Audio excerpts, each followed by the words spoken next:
오늘은 제가 사울이 만난 하나님, 사울이 경험한 하나님을 전 우리 성도들이 만나길 바라며 경험하길 주의 이름으로 축원합니다. 아멘. 어느 사회나 젊은이가 참 중요합니다.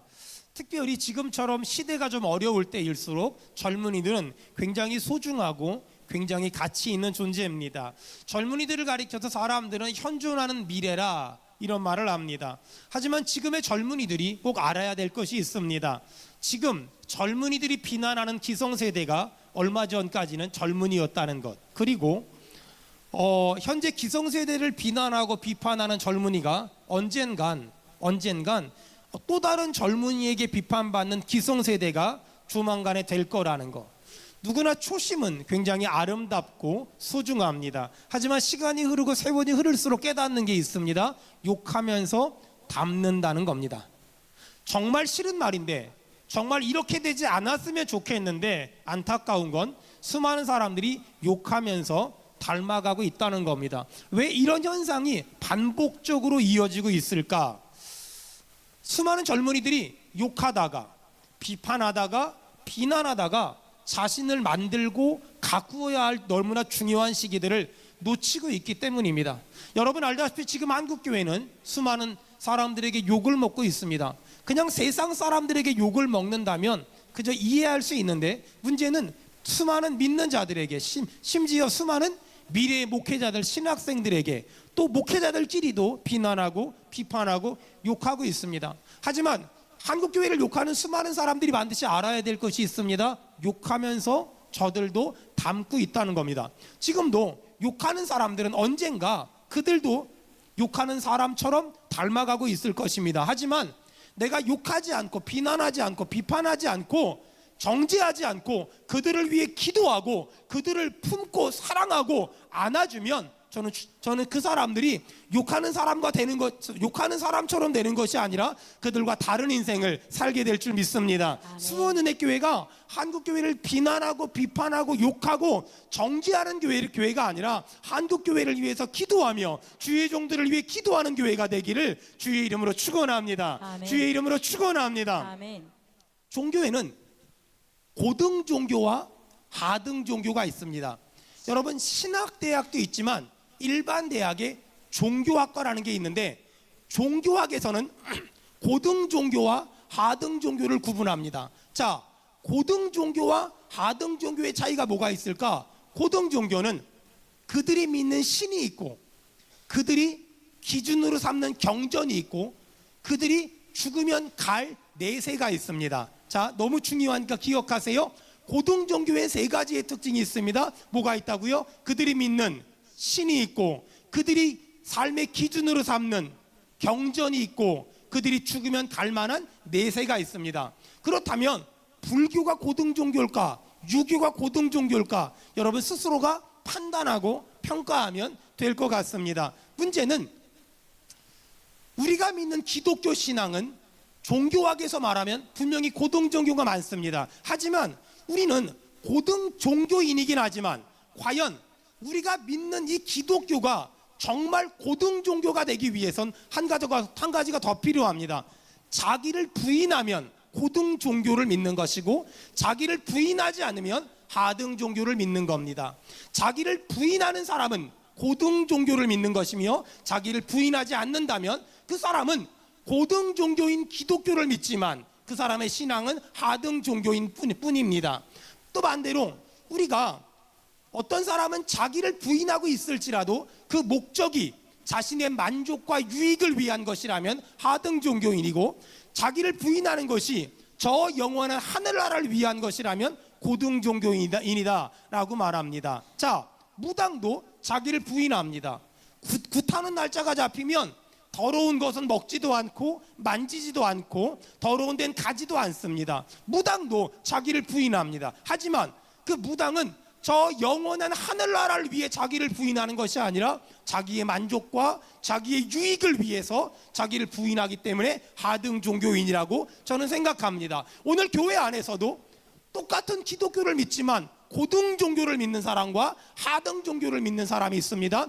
자기를 부인하고 영원한 하늘나라의 소망을 두고 사는 사람이라면 고등 종교를 믿는 사람이고, 자기를 부인하지만 여전히 나의 만족과 나의 유익을 위해 신앙생활하고 있다면 전 그 사람이 고등 종교를 믿는 하등 종교인이라고 생각하고 있습니다. 지금 우리가 믿는 기독교, 이 신앙은 지식적으로 논리적으로는 고등 종교입니다. 하지만 고등 종교가 타락하면 네 가지 현상이 일어납니다. 첫 번째, 고등 종교가 타락하면 성직자가 점점 많아집니다. 고려 시대에 불교가 타락했을 때 스님들이 많았습니다. 티베트 라마 불교가 타락했을 때 남자 중에 70%가 스님이었습니다. 79년도에 팔레비 정권이 몰락하면서 회교 성직자였던 호메니아가 정권을 잡으면서 수많은 사람들은 회교 성직자가 됐습니다. 중세 시대에 로만 카톨릭이 타락하면서 수많은 사람들이 신부님이 되려고 애썼습니다. 자,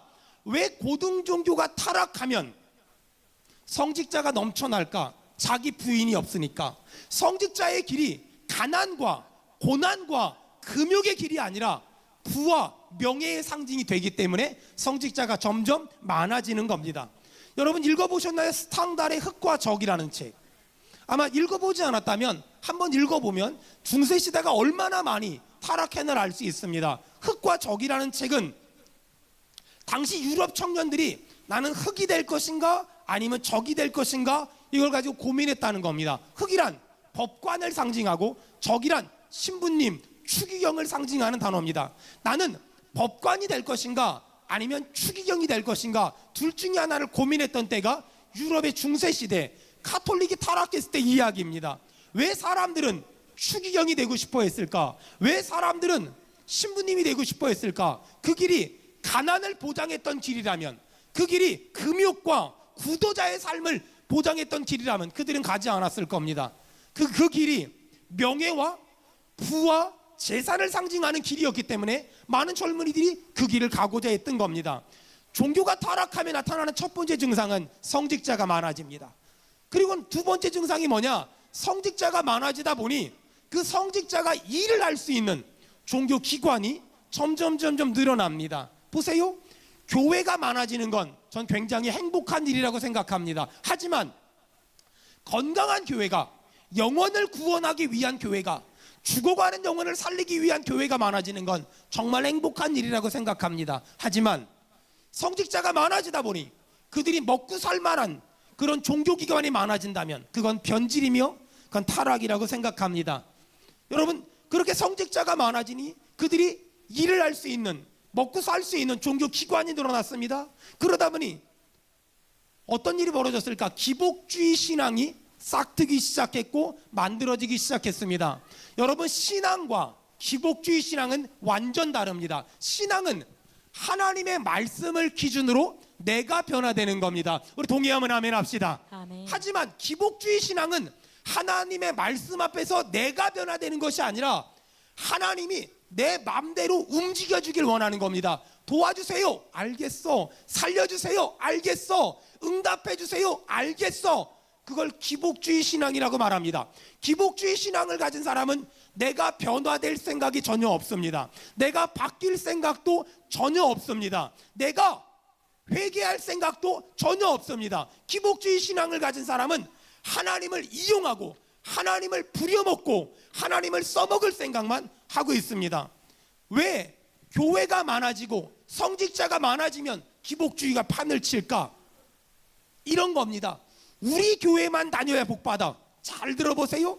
성경 어디를 봐도 우리 교회만 다녀야 복받아 라는 단어는 없습니다. 성경 어디를 봐도 우리 교회만 다녀야 형통해 라는 단어는 없습니다. 성경에 없는 얘기를 하면 안 됩니다. 성경엔 예수 믿어야 복받습니다. 아멘. 여러분 동의하면 크게 아멘 합시다. 아멘. 예수 믿으면 복받습니다. 아멘. 예수 믿으면 잘 됩니다. 예수 믿으면 천국 갑니다. 아멘. 예수의 문제지 교회의 문제가 아니라는 겁니다. 근데 안타까운 건 성직자가 많아지고 종교 기관이 늘어질수록 우리 교회를 다녀야 복받아, 우리 교회를 다녀야 잘돼 라는 말들을 심심치 않게 하게 됩니다. 왜 그럴까요? 성직자가 많아지고 종교 기관이 늘어나면서 교인 쟁탈전, 성도 쟁탈전을 해야 될 수밖에 없기 때문입니다. 너무나 가슴 아프지만, 너무나 비참하지만 이게 현실입니다. 과거 불교가 타락했을 때 집안마다 신주단지를 모시고 살았고, 집안마다 불상을 모시고 살았지만 그 어떤 사람도 불교인답게 살지 않았습니다. 중세교회가 타락할 때 집안마다 예수상, 마리아상이 있었지만 그 어떤 사람도 하나님 뜻대로 살지 않았습니다. 여러분, 기독교가 타락하면 이런 현상들이 일어납니다. 그러다 보니 어떻게 되나? 종교인이 늘어나고 종교기관이 늘어나고 신앙이 기복주의가 되면서 종교기관은 이해 집단이 됩니다. 여러분, 종교기관은 이해 집단이 되면 안 됩니다. 종교기관은 진리를 말하고 진리를 설파하며 진리를 설교하는 것이 종교기관의 본질인 줄 믿습니다. 아멘. 하지만 안타까운 건 교회가 많아지고 종교인들이 많아지고 기복신앙이 늘어나면서 그들은 자신의 유익과 자신의 이익을 말하기 시작합니다. 중세 카톨릭은 자신들의 이익을 위해서 왕을 바뀌기도 했습니다. 이란의 호메니아가 팔레비 정권을 몰아내고 정권을 장악한 다음에 가장 먼저 한 일이 뭐냐면 성직자 비방 금지법을 만들었습니다. 회교 자체가 거대한 이익 집단이 된 겁니다. 그렇다면 지금 한국교회를 봅시다. 지금 성직자가 점점 늘어나고 있습니다. 여러분, 수많은 나라에 신학교들이 있는데 한국 사람들이 없는 경우가 극히 드물 정도로 신학생들이 많습니다. 근데 홍수가 났을 때 마실 물이 없는 것처럼 진짜 목사는 얼마나 있을까? 진짜 목회자는 얼마나 있을까? 돌아봐야 한다고 생각합니다. 둘째, 그러다 보니 종교기관이 우후죽순처럼 급증하고 있습니다. 너무나 가슴 아픈 현실입니다. 너무나 비참한 현실입니다. 교회가 영혼을 구원하여 제자 삼는 것이 목적이기 때문에 만들어지고 늘어난다면 그것은 정말 축하할 일입니다. 하지만 반대로 신학교 졸업해서 먹고 살 것이 없기 때문에 만들어졌다면 그것은 하나님의 뜻이 아니라고 저는 생각합니다. 그러다 보니 점점 기복주의 신앙이 늘어나고 있습니다. 보세요. 한국교회가 한때는 교인이 많아져서 인구 4분의 1이 기독교인이었다고 합니다. 과연 그때 기독교인이 많아지면서 범죄율이 감소했을까? 사회 정의가 실천됐을까? 그런 적은 없었다고 저는 알고 있습니다. 그렇다면 신앙과 사회 정의는 그동안 아무 상관없이 유지되어 왔다는 겁니다. 여러분, 어떤 유럽의 목회자들이 한국교회에 와서 한국교회를 보고 이렇게 비난했습니다. 한국교회는 세 가지밖에 모른다. 하나님, 돈, 자기 자신. 정말 가슴 아픈 얘기를 지금 저는 너무나 마음 아파가며 제 가슴을 쳐가면서 하고 있는 겁니다. 하지만 이것은 비단 평신도들의 문제만이 아닙니다. 목회자들도 마찬가지입니다. 우린 그동안 어떤 교회에서 어떤 교회를 옮길 때 이런 말을 들었습니다. 우리 교회 떠나면 벌받아. 우리 교회 떠나면 저주받아. 우리 교회 떠나면 자식 팔다리 부러질 거야. 이런 말을 들어본 적이 아마도 있을지도 모릅니다. 여러분, 과연 그 말이 성경적일까? 과연 그 말이 맞을까? 아닙니다. 성경적이지 않습니다. 우리의 모든 저주는 예수님이 2000년 전에 십자가에서 담당하신 줄로 믿습니다. 아멘. 그러므로 그런 말들은 하나님 보시기에 합당하지 않습니다. 지금까지 제가 한 말을 근거로 보면 한국교회는 변질된 것이 맞습니다. 아니, 더 극단적으로 말하면 썩은 것도 맞습니다. 하지만 우리는 굉장히 중요한 지금부터 제 말에 집중해 주시기 바랍니다. 문제는 한국교회가 썩었다는 말에 수많은 사람들이 동의하고 한국교회가 변질됐다는 말에 수많은 사람이 옳다고 고개를 끄덕거리지만 문제는 내가 썩었다는 말에 사람들은 동의하지 않는다는 겁니다.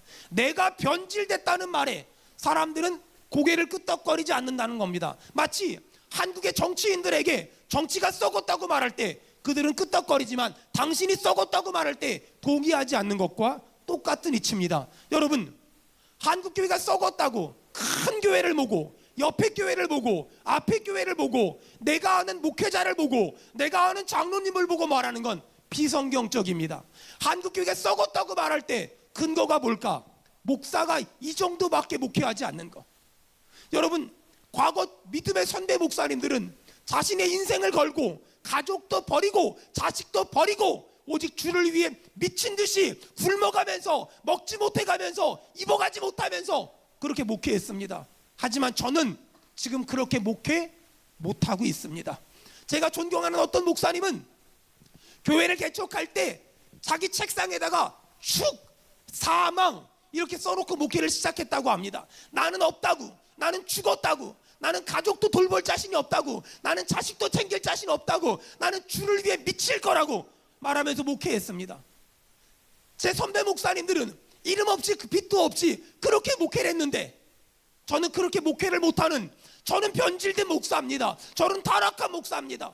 여러분, 지금도 수많은 사람은 한국교회가 썩었다고 변질됐다고 말합니다. 하지만 중요한 건 뭘 보고서 썩었다고, 뭘 보고서 타락했다고 말합니까? 저는 그 어떤 교회를 보고 그 어떤 목회자를 보고 말하는 것이 아닙니다. 저를 보니까 한국교회가 썩은 거 맞습니다. 여러분, 우리를 보니까, 내 신앙을 보니까 장로가 신앙생활 그렇게 하면 안 되고 집사 권사가 신앙생활 그렇게 하면 안 되는데 너무 쉽게 신앙생활하면서, 너무 가볍게 신앙생활하면서 나는 썩었다고 생각하지 않고 그 어떤 사람을 보고 썩었다고 변질됐다고 말하는 거, 여러분, 저는 우리 교회가 회개하길 바랍니다. 아멘. 우리 교회가 영적으로 깨어나길 바랍니다. 아멘. 그게 진짜 믿음이고 그게 진짜 신앙이라고 생각합니다. 프랑스의 샤를르 푸코란 군인이 사하라 사막에서 예수님을 영접하고 사하라 사막의 교부가 됐어요. 그 사람이 사하라의 불꽃이란 책을 썼는데 그 책에 이런 글을 써놨어요. 하나님을 믿는 사람에게 가장 어려운 게 무엇이냐? 하나님을 믿는 사람에게 가장 어려운 게 무엇이냐? 하나님을 믿는 사람에게 가장 어려운 건 하나님이 지금 오늘 이 자리에 나와 함께 계시다는 걸 믿지 못하는 것이다. 만일 하나님이 지금 이 자리에 나와 함께 계시다는 걸 믿는다면 다윗은 우리아의 아내 밧세바를 간음하지 못했을 것이고, 아브라함은 자기 아내를 누이라고 속이지 못했을 것이고, 가인은 아벨을 죽이지 못했을 것이다. 사랑하는 여러분, 하나님이 오늘 이 자리에 나와 함께 계심을 믿으시길 바랍니다. 아멘. 프랑스의 로저 형제가 운영하는 떼제 공동체라는 공동체가 있어요. 여러분, 우리가 가끔 찬양하는 사랑의 나눔 있는 곳에 하나님께서 계시도다, 이 찬양을 부르는 곳이에요. 그 떼제 공동체라는 곳이 있는데 그 떼제 공동체에 제가 아는, 아주 잘 아는 사람이 자주 가요. 1년에 한 2번 정도. 한날은 저랑 만나서 이런저런 얘기하는데 얼마 전에도 갔다 왔다는 거예요. 거기 왜 가? 그랬더니 거기 가면 하나님의 임재하심을 느낄 수 있대요. 제가 이렇게 말해줬어요. 저도 그 프랑스의 떼제 공동체 참 좋아한다, 그리고 시간 되면 가보고 싶다. 하지만 거기를 가야만 하나님이 임재하심이 느껴진다면 당신은 신앙 잘못된 거야.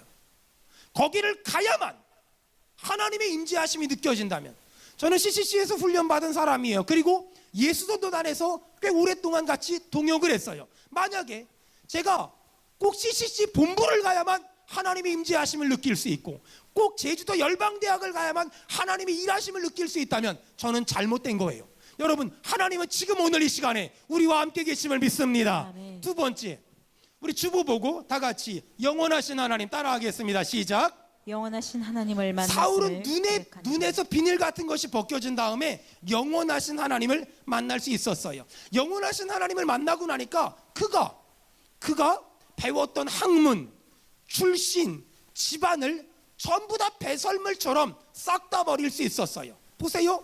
영원하신 하나님을 만난 모세는 십계명을 붙잡고 신앙생활했지만 영원하신 하나님을 만나지 못한 이스라엘 백성들은 우상 숭배했어요.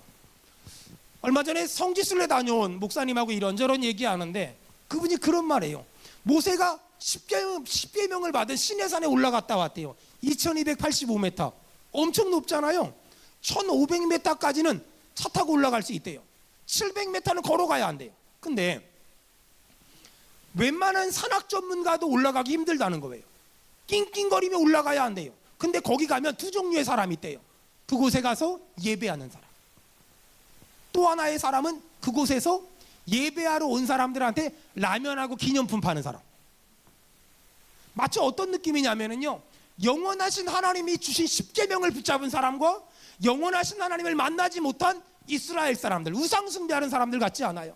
똑같은 해발 2285m 있음에도 불구하고 어떤 사람은 하나님을 예배하러 거기 올라가요.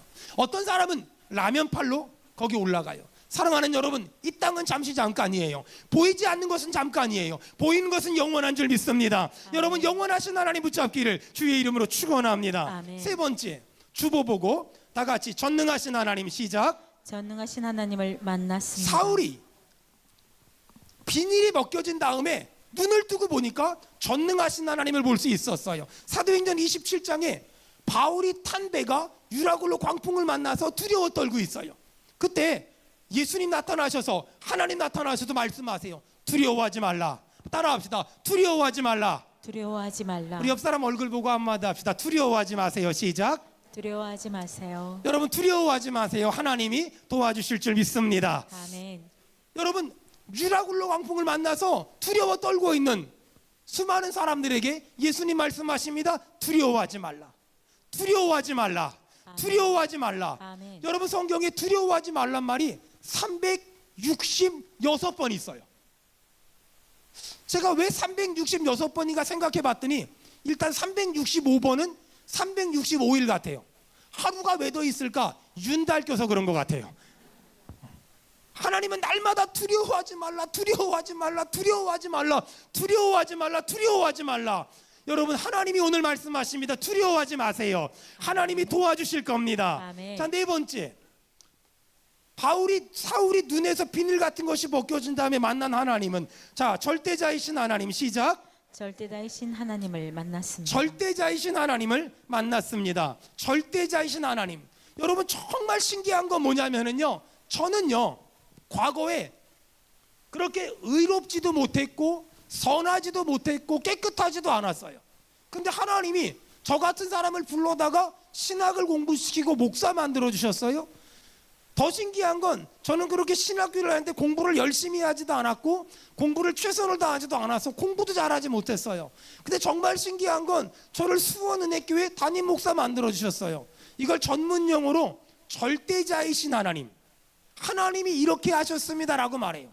여러분, 하나님은 어떤 사람을 이렇게 만들었어요? 하나님은 어떤 사람을 이렇게 만들었어요? 하나님이 왜 그렇게 만들었을까요? 절대자이신 하나님. 그리고 우리가 알아듣는 순주들은 왜 하나님들을 이렇게 만들었어요?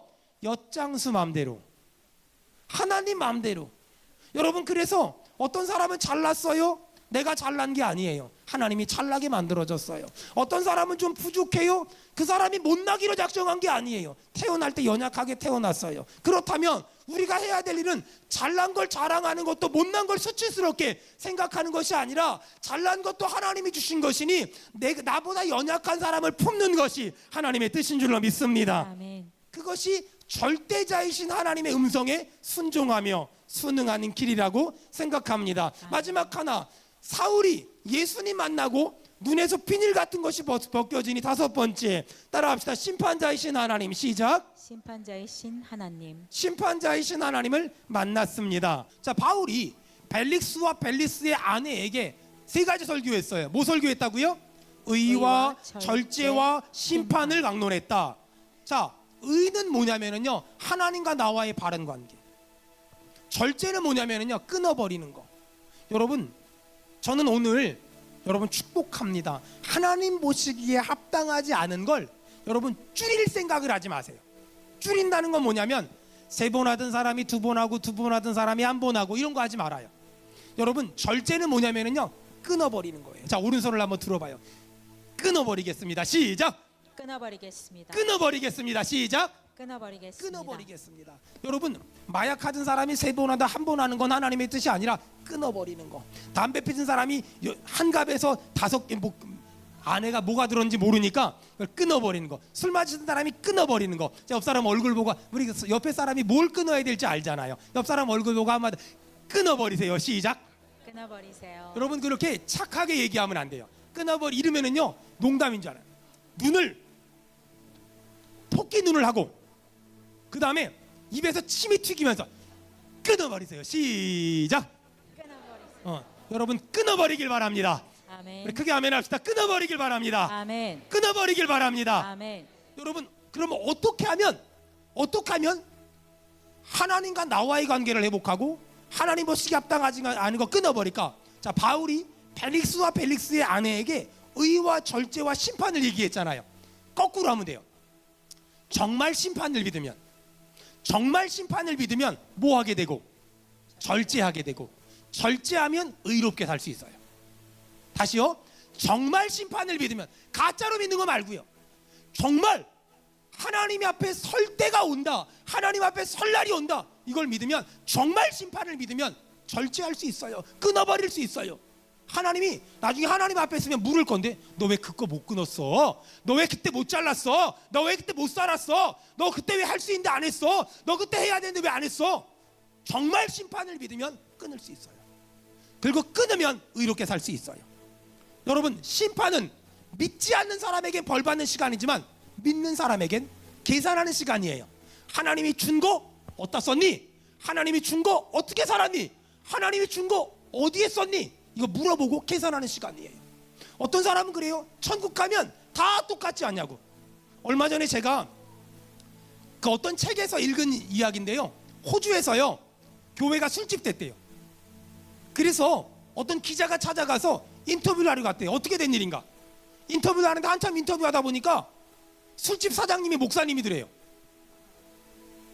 어떻게 목사님이 술집 사장님이 됐냐 그랬더니 주일날은 예배 드린다 그러더래요.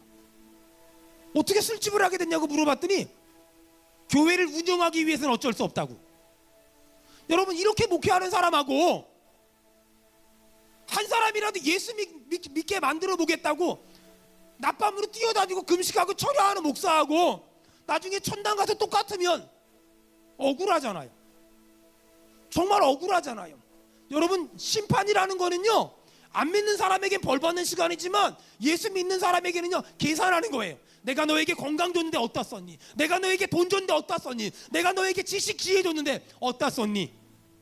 사랑하는 여러분, 인생 정말 잠깐인 것 같아요. 얼마나 시간이 빠른지 몰라요. 얼마 전에 로마 교황이 텔레비전에 나온 걸 봤어요. 모자를 쓰고 계신데요, 그 모자가요 안에 금, 은, 보석 박혔는데요 64억 원어치래요. 64억 원. 64억 원. 그분이 탄 차 있잖아요, 전 세계에서 하나밖에 없대요. 근데 그 차에 뭐라고 써 있는지 알아요? 저는 뭐 64억도 오케이, 하나밖에 없는 차도 오케이. 근데 제일 속상했던 단어가 딱 하나 있었어요. 그 글씨만 안 썼으면 제가 이런 말 안 했어요. 거기 뭐라고 써 있냐면 그리스도의 종들의 종. 종을 하기엔 너무 뭐가 많이 달렸어. 종을 하기엔 차가 너무 좋아.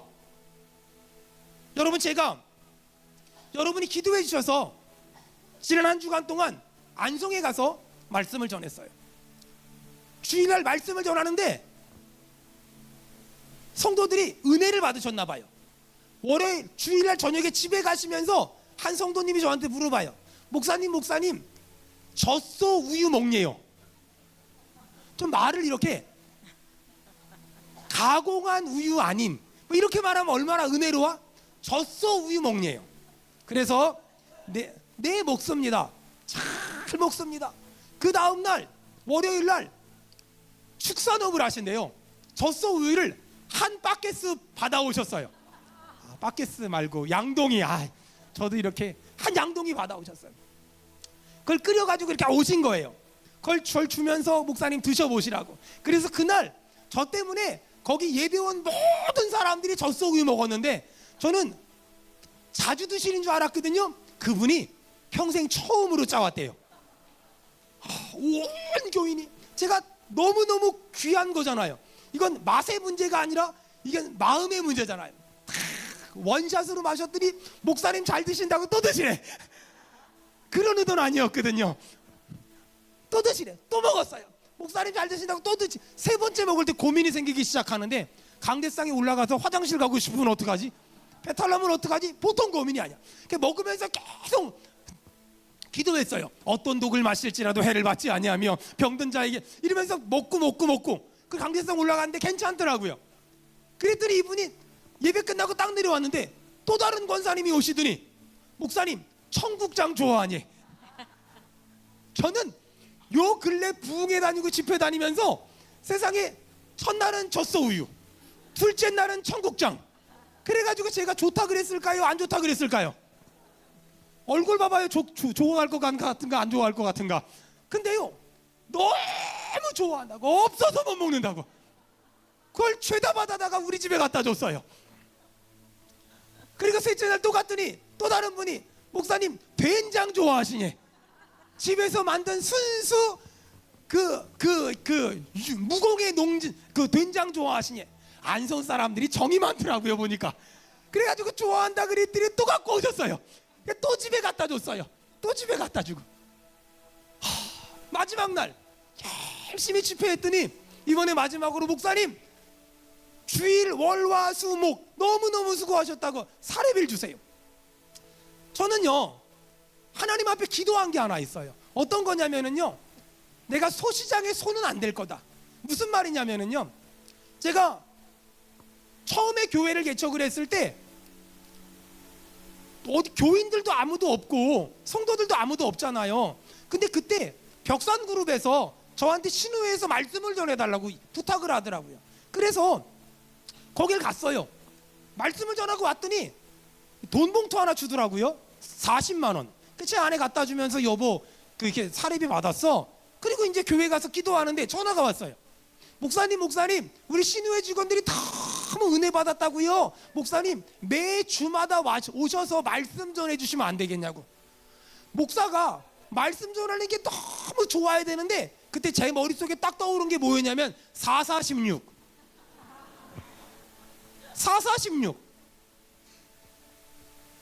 근데 서글펐어요. 그리고 속상했어요. 그리고 자존심이 상했어요. 그래서 그날 무릎 꿇고 막 기도하는데 옛날에 우리 목사님이 해준 얘기가 생각이 나요. 우리 목사님 저한테 그러더라고요. 야, 어떤 교회에서 나 올해 교인이 한 그 당시에 8만 명 정도 모이는 교회였어요.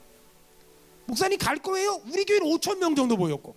목사님 가실 거예요? 글쎄, 남자라면 한번 가고 싶지 않겠어? 이러시더라고요. 며칠 있다 목사님 갈 거예요? 안 간대요. 왜 안 가요 목사님? 그래도 우리 목사님 뭐라 그러냐면, 내 고향이 안동이잖아. 안동에는 소두를 많이 파는데 애들을 대학 보낼 때 있잖아. 그럼 사람들이 소두를 가지고 전부 소시장에 나가. 근데 있잖아, 소가 어느 집에 팔려고 하는 줄 알아? 몰라요. 돈 많이 주는데 팔려가. 내가 말이야, 소시장에 손은 대면 안 되잖아. 제가 그 말 듣고 그때 개척하고 바로 그때 4416 떠올랐을 때 하나님 내가 소시장에 손 안 대겠다고. 그래서 이번에도 역시 그걸 받아가지고 도로 그 교회 수석 장로님을 드리면서 담임 목사님 여행 갔다 오신 지 얼마나 됐어요? 5년이 넘었대요. 그래서 이 돈 가지고 목사님 여행 보내드리세요. 그리고 주고 오는데 얼마나 아까운지. 제가 그렇게 경건한 사람은 아니에요. 저도 돈 무지하게 좋아해요. 하지만 어떻게 해요? 와야지. 어떡하겠어요? 소시장에 소가 안 되려면 와야지. 제가 그렇게 대단한 믿음을 가진 사람이 아니에요. 그렇게 하면서도 수십 번 수백 번 저도 유혹받아요. 하지만 여러분 그거 아세요? 제가 왜 그럴까? 한국교회가 회복되려면은요, 목사는 성도 마음 알고요, 성도는 목사 마음 알고요, 여러분 세상 바라보지 말고요, 하나님 바라봐야 다시 교회가 일어날 줄 믿습니다. 네.